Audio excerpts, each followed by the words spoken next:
حلوين، يا رب تكونوا مبسوطين.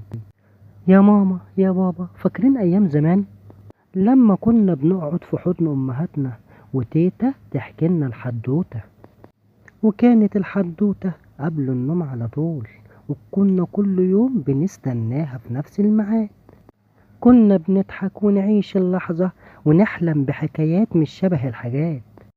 دلوقتي يا ماما ويا بابا جه دوركم عشان تحكوا لأولادكم نفس الحواديت بس بطريقة شبينكم، بطريقة جديدة وهتعجبهم وهتعجب ماما وبابا كمان.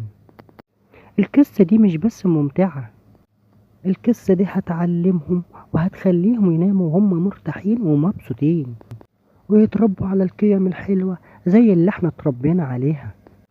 والنهاردة الساعة 12 بالليل هنكمل الحدوتة اللي شغلت دماغ الكل.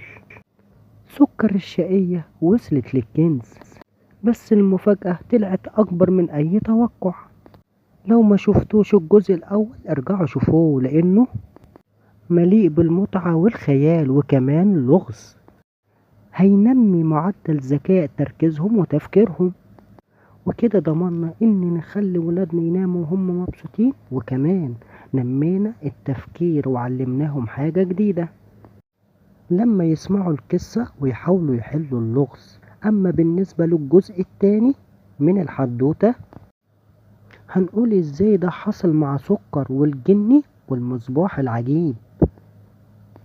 يلا بينا نعيش ونستمتع مع الحدوتة زي ما احنا كنا بنعيشها زمان. وما تنسوش الاشتراك في القناة وتفعيل زر الجرس ليصلكم كل جديد، واللايك والشير والتعليقات الجميلة الرائعة.